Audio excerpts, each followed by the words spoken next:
big sky, big potential. In association with Mills and Reeve, this is Eastern Promise. Achieving more together. This is the podcast that broadcasts the very best of the east of England out there, in here, and to all the ships at sea. So pump up the volume, people, because this is Eastern Promise.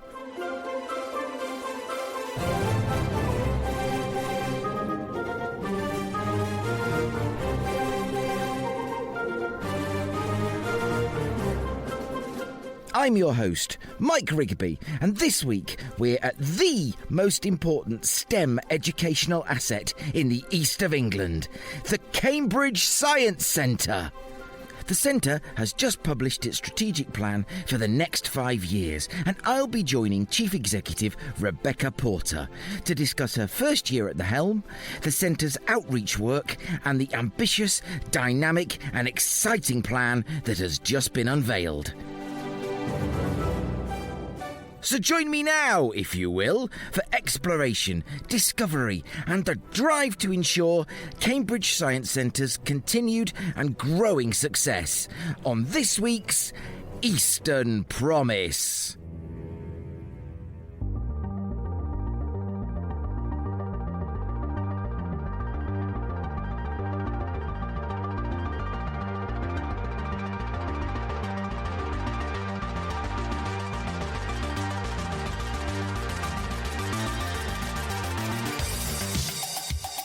For the next 5 years, the Cambridge Science Centre's strategic plan aims to do many exciting, dynamic and necessary things.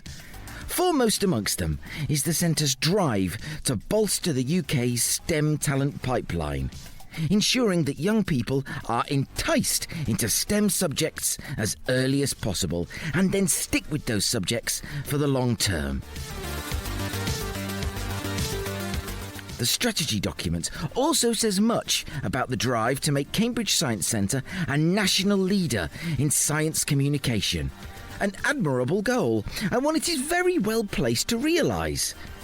To find out why that is, alongside learning more about the strategic plan and the centre itself, I sat down with Chief Executive of the Cambridge Science Centre, Rebecca Porter.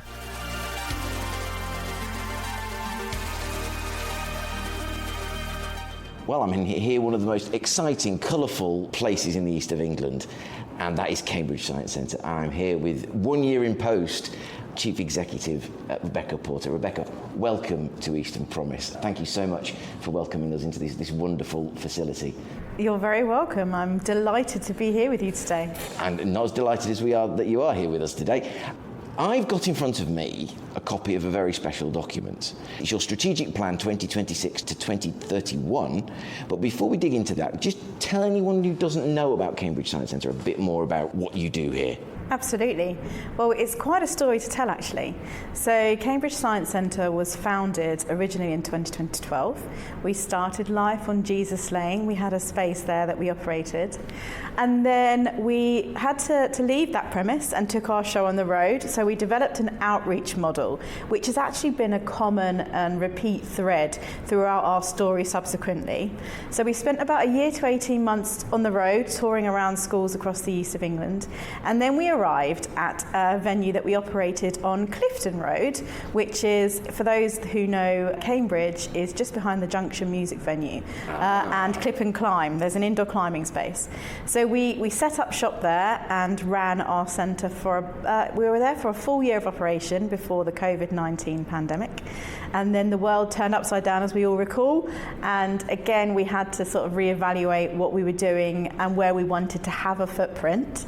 And coming out of the pandemic, we tried lots of different new approaches to create innovative spaces that opened up access to children across the city and the greater region and give them these opportunities to experience the wonderful STEM engagement that we offer. You talk about joy. We really want our experiences to be fun, to open up children's minds, make them more receptive receptive to what these possibilities inside these worlds look like, and create these moments of awe.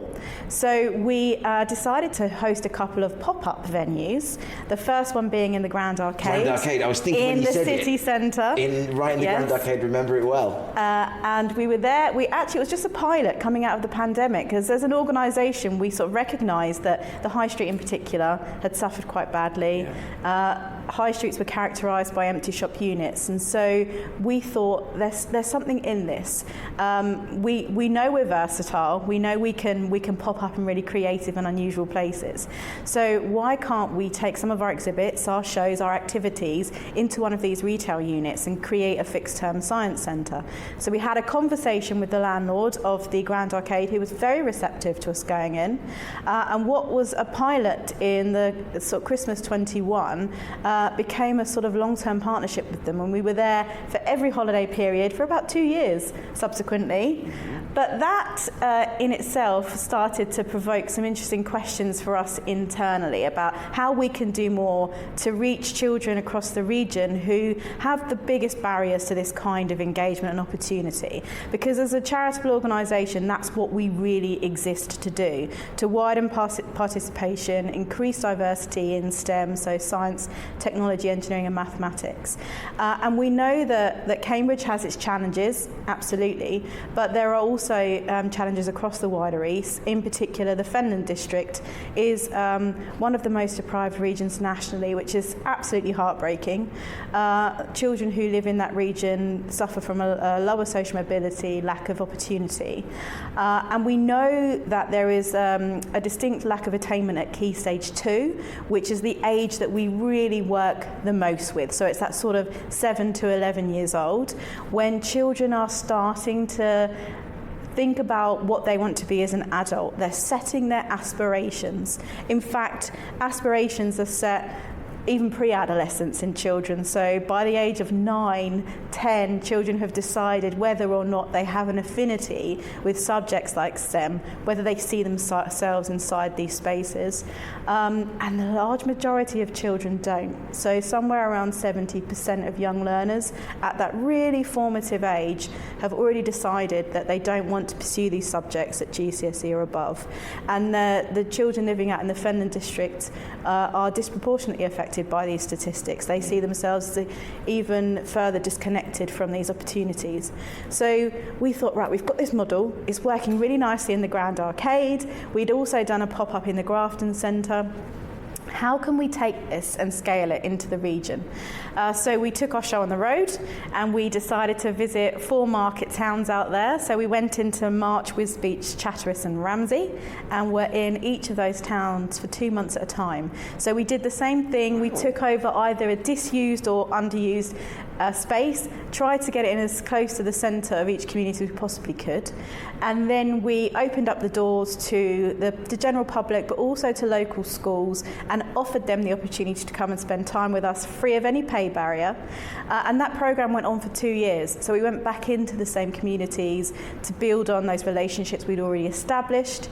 And as a result of that, we had formed a really good relationship with, again, the landlord of the Horse Fair Shopping Centre in Wisbech. Right. So we'd commandeered a disused Argos unit, which was directly opposite their bus station and right next door to Greg's, which I'm a huge fan of.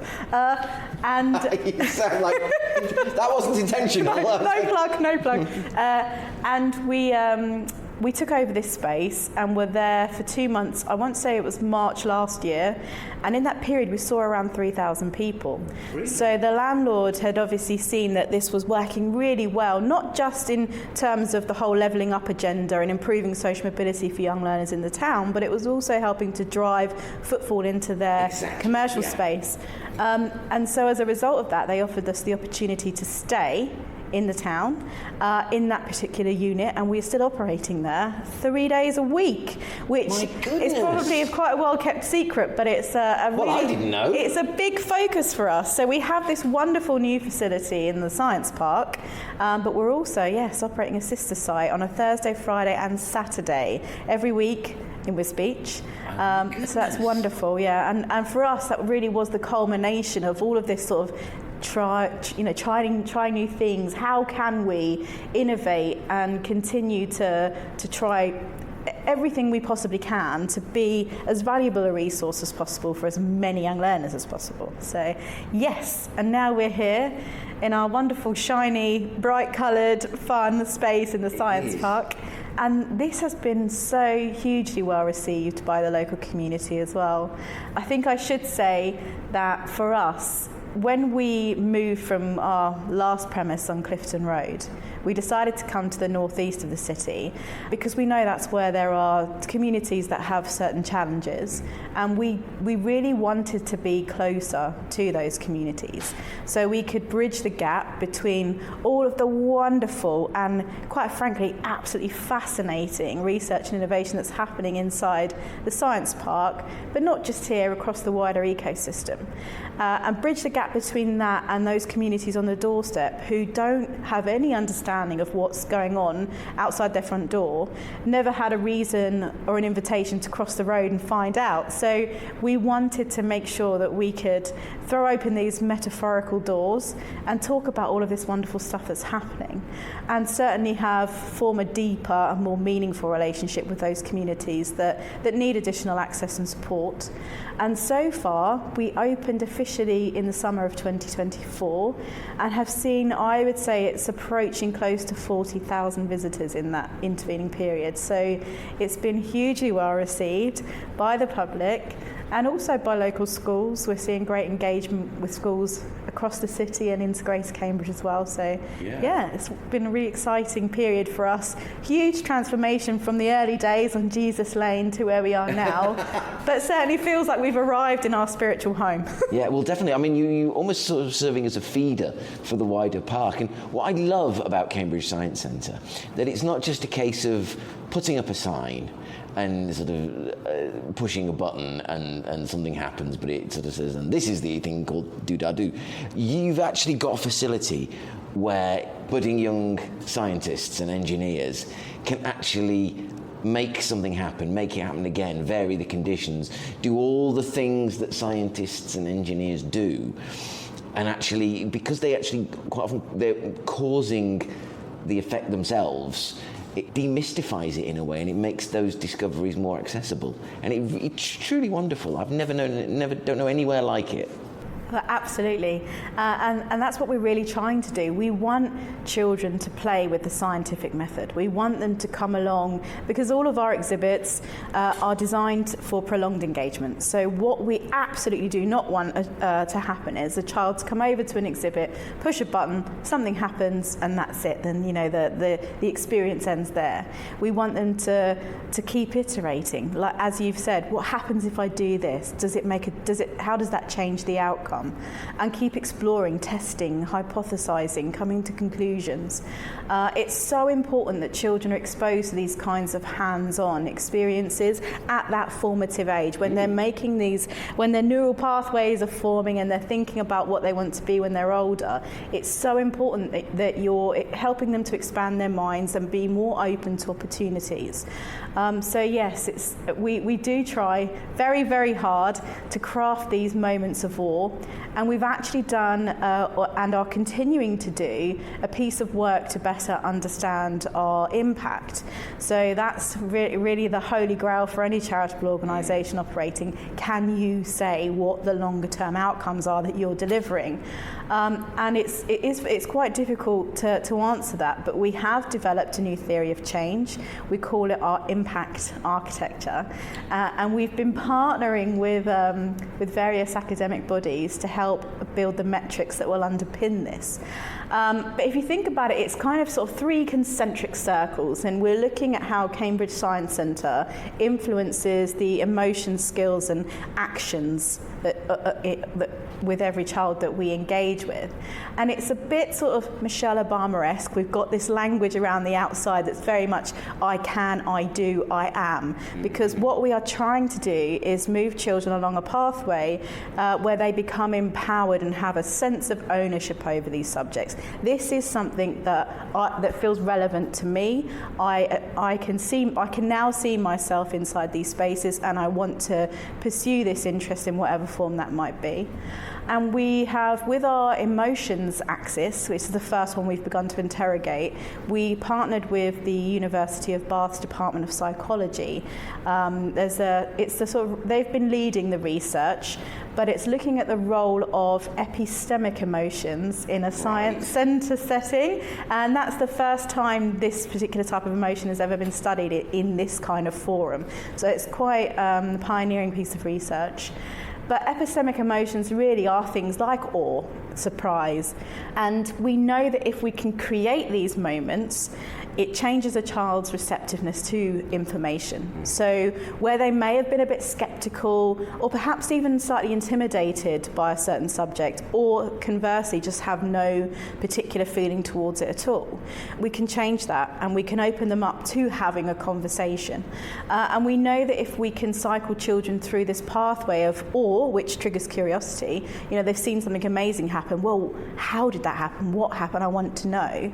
If you can circle through these, then we can position children on a path towards active interest. So that then becomes self-directed exploration of a specific subject, which is absolutely what we want them to have at the end of their time with us. That in their own internal ambition to go off and find out about something, because they genuinely want to know more. Yeah. And it's if we can get these children to develop meaningful relationships with these subjects at that really, really crucial age when they're genuinely just making decisions, then they're more likely to have a sustained relationship with STEM as they move into GCSE and beyond. There was a really fascinating piece of research that was conducted by King's College London called the Aspires Report. I don't know if you're familiar with it or have ever come across it, but it was essentially a cornerstone analysis of STEM engagement in young learners. And the first paper was published in 2011, so it's quite dated now, but it's been a longitudinal study of a cohort of young learners. And I think I'm right in saying that Aspires 3 came out in, I think it's late 23, perhaps early 24, so fairly recently. But the takeaway from the first paper when they begun this project is that it was precisely what I've inferred earlier in discussion, that they found that the majority of these children had turned away from these subjects at that sort of age 9 or 10 because they just didn't see the relevance to their everyday lives. They weren't something that they had any aspiration around. And we know that if you lose children then, it's almost impossible to re-engage them at a later stage in their learning journey. So what has been interesting for me on my own personal journey, when I first arrived in this wonderful city, I thought, I've come to work for a children's science centre in a city like Cambridge, awash with amazing companies. They're going to be tripping over themselves to want to get involved and support the work of the science centre, because in my mind it just seemed so beautifully aligned with what they were trying to do. Up until recently, I'd say within the last 4 or 5 years, there was a very different mindset towards working with children at the age that we specialise in. Some employers just felt like they were too far away from the talent pipeline. So they were more interested in the sort of, let's talk to them when they're 14, 16 plus, the careers apprenticeship age. Yeah. We'll have the conversation then. But it's decisions too late. Made by, it's too late. I was thinking, decisions are made by then. Yeah. Kids have made their options, made the choices. Nothing in life, I don't believe anything in life is totally irrevocable, but it's very hard at that point to steer kids away. It does. It feels like it's too little too late when you leave it at that point, because you're absolutely right. Children have already decided long before then. And what you have is this sort of ever-decreasing cohort of young learners going through into these subjects, a profound lack of diversity, which is what we're really trying to address. Yes, that's so important, because regular listeners will be sick of me saying this, but I'm going to say it again, so tough. In the one of my sort of firmest belief is, if you get basically a load of people on a team or any kind of project team that look and sound like me, i.e. white middle-aged man, then you're just going to get a whole slew of the same solutions. If you want broaden that out, if you want the strongest suite of ideas, of concepts, of products, of innovations, then the only way to get that is through the widest diversity possible. All those experiences brought in, the experience of obviously having a different colour of skin, different religions, different orientation, all of those things are so important because that is what makes the strongest outcome. I mean, it's just nature writ large, really, and I really don't understand why we struggle so much. But anyway, sorry, here endeth the lesson. No, well, I couldn't agree more, and we're working to actively remove as many barriers to participation as we can for all of the children that we work with. We interrupt episode 157 to bring you this special Eastern Promise announcement.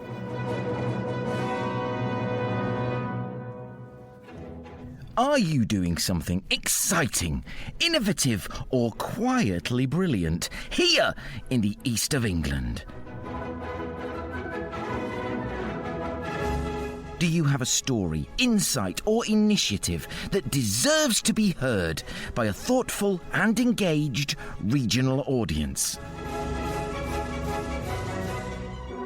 If the answer is yes, then the new thought leadership slot on the Eastern Promise podcast is your chance to share it. Presenting Eastern Insight, a new segment of the Eastern Promise podcast, giving you, your team, your charity or organisation up to 3 minutes to highlight something positive, a project, partnership, community initiative or idea that reflects our region at its best. Or you might even be outside the east of England and wanting to reach in.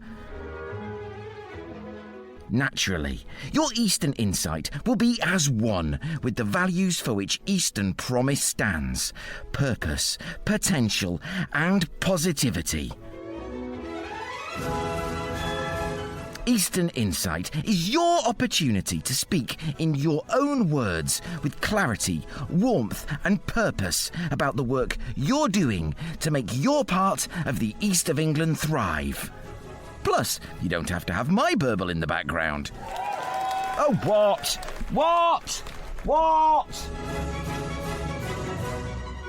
And with only one slot per episode, your unique Eastern Insight will enjoy evergreen visibility. There's no need for a full interview, so your Eastern Insight can be recorded via video call, in person, or even on your smartphone. Whatever the method, your Eastern Insight will enjoy professional editing and presentation. A single Eastern Insight slot costs just £100, or you can take 6 slots throughout the year for £500. Perfect for organisations wanting sustained, strategic visibility throughout the year. For a small surcharge, you can also guarantee the date of release on a first-come, first-served basis.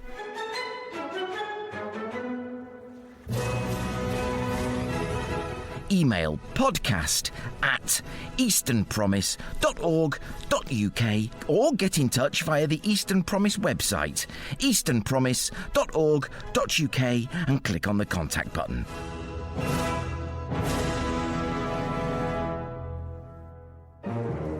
We now return you to Rebecca Porter and me, Mike Rigby, at Cambridge Science Centre.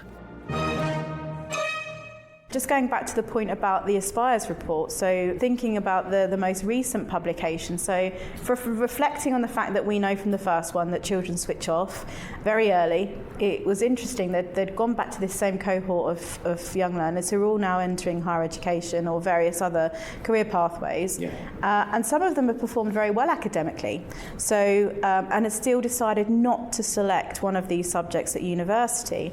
So the researchers asked them why, what stopped stopped you?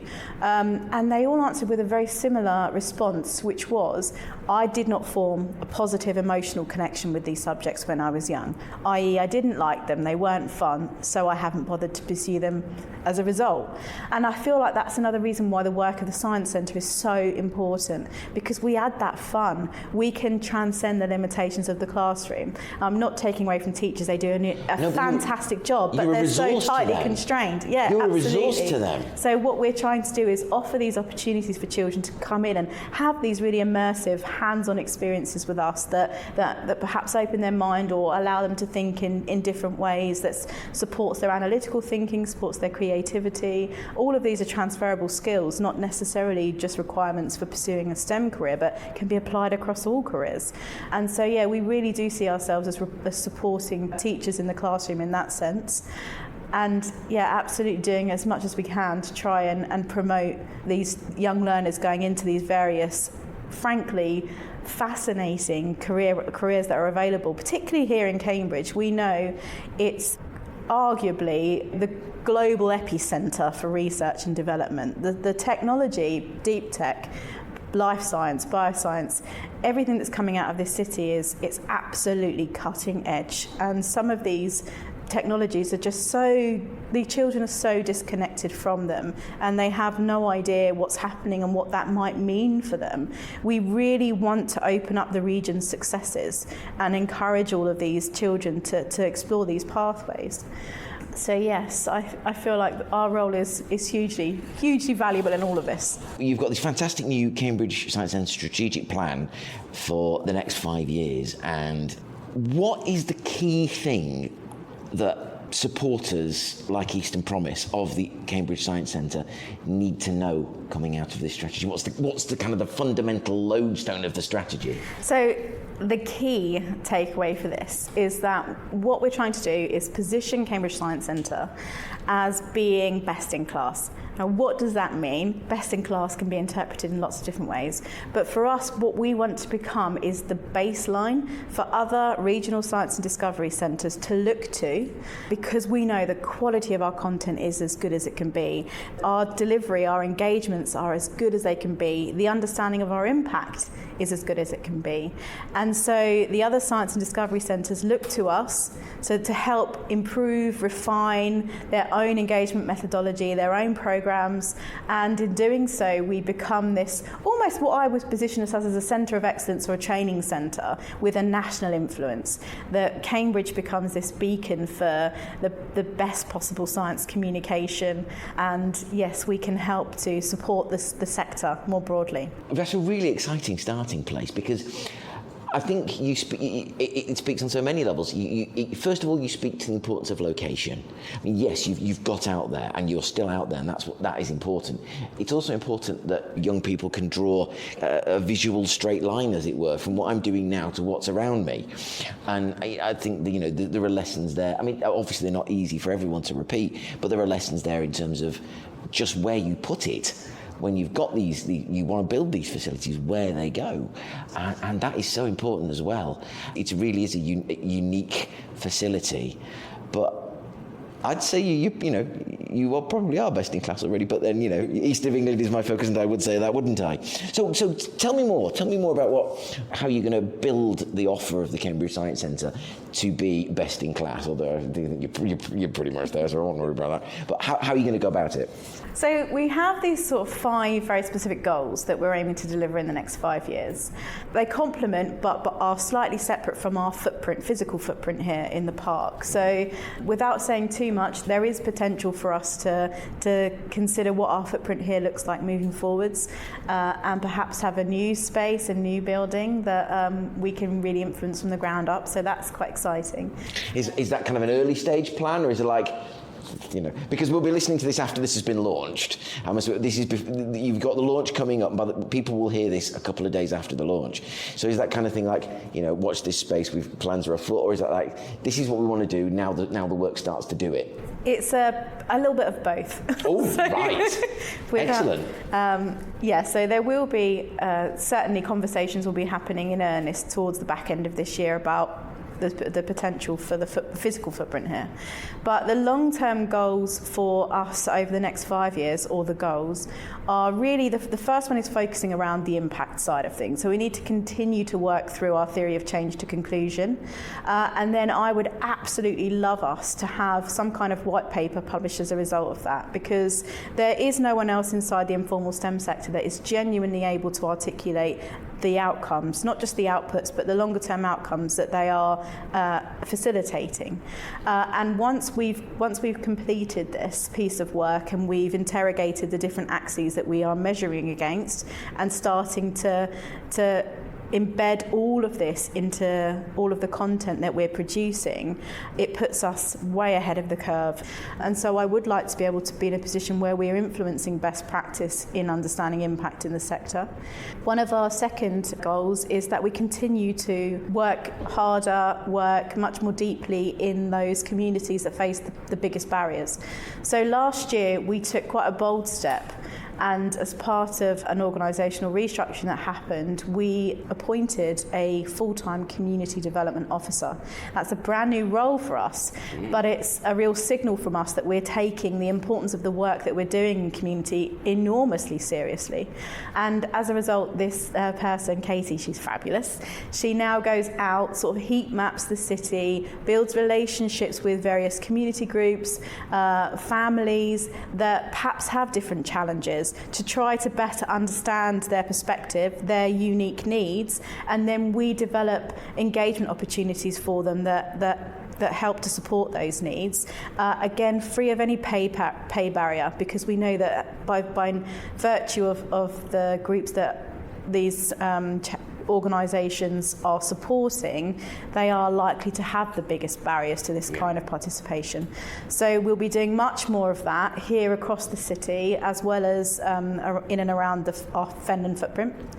We also are now in a position where we're deploying, we call them our programs, but it's a new model of working for us. What we're trying to do is bring together or sort of aggregate activity around a specific theme or a topic, and then devise this program that runs for about 18 months to 2 years. That's this deep, immersive, industry-aligned dive. And our first program, we are about to go into delivery mode, which will start happening from April this year.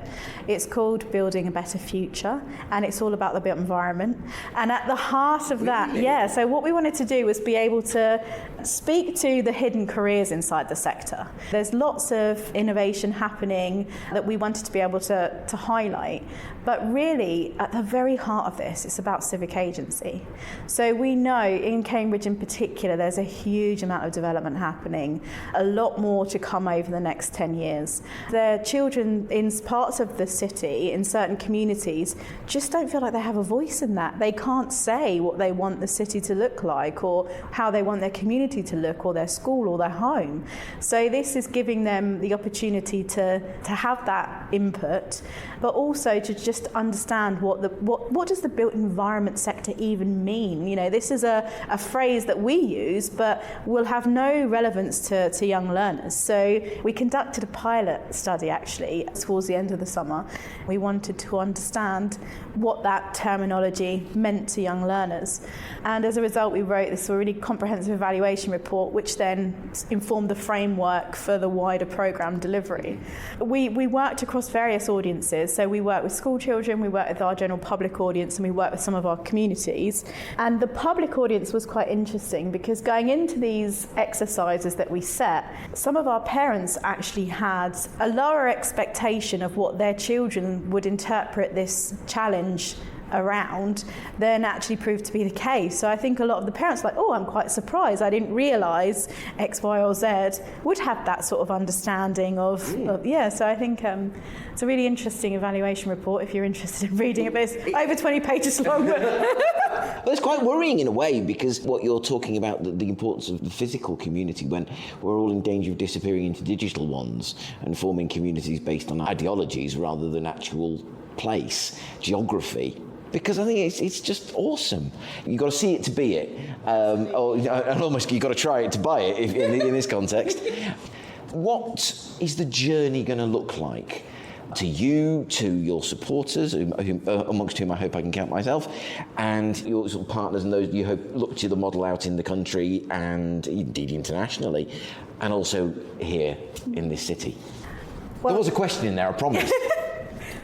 Well, you're certainly going to see over the next few years that we are pushing the envelope of the space of our footprint inside the science park. So what's really important is that we get this space, the engine of this space running beautifully, as well as our footprint in the fens, and continue to serve as many of our visitors in the best possible way that we can. One of the other long-term goals that I didn't touch on there, but which is really important, is our science communication specialism. So there's going to be a real concerted effort from us to invest in our staff and thinking about the work that we're doing with our impact architecture, our theory of change, and how that will be underpinning all of our content development moving forwards. We hope in doing this and our staff understanding the work that we're trying to achieve around impact and then being able to deliver exceptional experiences for our audiences across the board, they will become, well, what we would certainly believe to be the best science communicators inside the sector. And so what we would like to do is then be able to share that practice with others and be able to help, again, other regional science centres to, and I'm not suggesting that they don't have fabulous teams, I'm sure they do, but... I mean, have pride in your offer is what I'd say to you. I think I have never seen anything like it. I'm listening to you, and I hope you take this in the spirit it's offered. I would really like to see you give evidence to Parliament on STEM education. I think that's a really important thing. And if anyone's listening who's an MP... It's funny you should mention that. Good. Because there was a roundtable in Westminster Hall, I think it was last week, but it was tabled by the Association for Science and Discovery Centres. So they're trying to put pressure on government to really lean into how critical science centres are to the educational landscape in the country, but also the role that we play in helping to support the government's own objectives about being a science superpower. So our MP, Charlotte Kane, the MP for Ely in East Cambs, she spoke on behalf of the Science Centre and she was very supportive of us, which was fantastic. There's a lot of work to be done because in truth, Cambridge Science Centre is slightly anomalous in the amount of work we do outside of our physical space here in the Science Park. Some of the other regional science centres really are more of a traditional visitor attraction and don't lean so heavily into the outreach. And it's that story that I think the government still have this feeling that perhaps we're a nice to have and we're not a necessity. And it's an absolute travesty. Tell me who says that and we're going to go around and they're going to get a slap. No, before MI5 get onto me, a metaphorical slap. Again, I repeat and if there's any kind of education select committee call for evidence, please put some in. And what I'd love to see, actually, and this is a bit of free on-air consultancy, because I love what you do so much, is that having been around and seen and even had a go on some of the exhibits out there and some of the, what do you call them, what's the correct term of art for what they are out there? Because they're not toys, they're not... No, I would say definitely interactive exhibit, hands-on interactive exhibits. Exhibits. And we know that they travel. So I'd have a good chat to Charlotte. You should take those to Parliament. And you should put them in what they call the upper waiting hall, or even, wherever, and just get passing MPs to have a crack. Somebody coming down a ramp, going, woo! Lots of people will want to be taking pictures with you.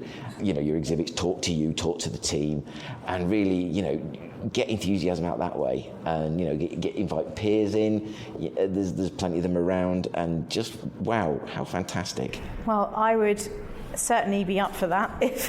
Well, if you're listening, yes, we'll go wherever the need is. We'll take them into Parliament. Well, this has been a really exciting discussion, and like I say, I really hope that a course can be made to get you in front of either the Education and Skills Select Committee or indeed the Science and Technology Select Committee, because I think that's really important. Because what you do is I think unique, and I tell you the other thing that I've been reflecting on.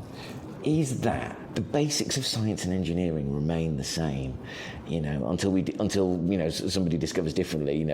Cambridge MP Isaac Newton still sort of rules the roost on that one.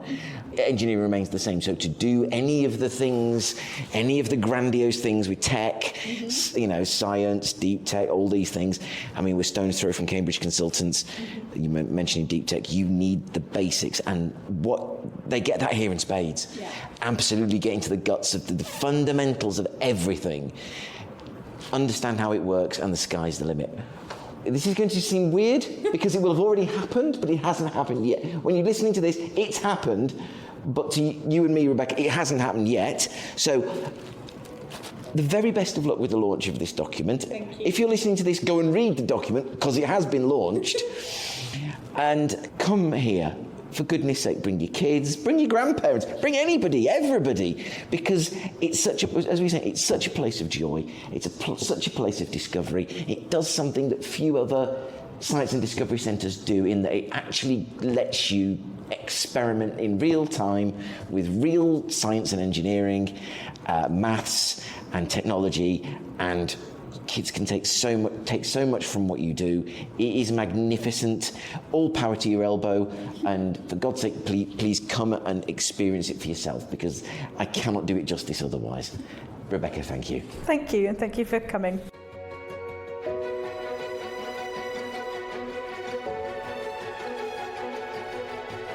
My thanks to Rebecca and all at Cambridge Science Centre for their very warm welcome. To find out more about the Cambridge Science Centre strategic plan, just follow the link in the notes to this podcast, where you'll also find a link to the centre's websites, where you can also book tickets to visit.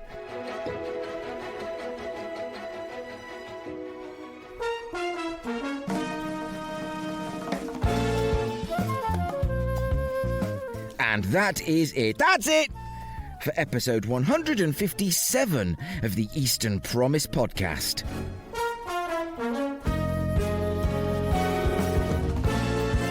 I have been Mike Rigby, and I will be so again next week, when we're sticking with an educational theme, and I'll be joining the delegates and speakers at the annual conference of Form the Future. We'll be digging into the theme of the conference, as well as hearing from those present why Form the Future is so successful in showcasing opportunity to both young people and employers. So join me again in but 7 short days for that. Until then, bye for now. To hear other episodes of the Eastern Promise podcast, and to find out more about what we do, go to our website at easternpromise.org.uk.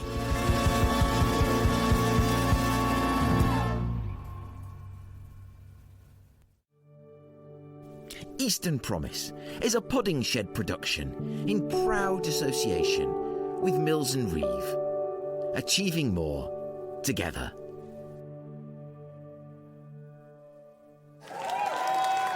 Oh, what? What?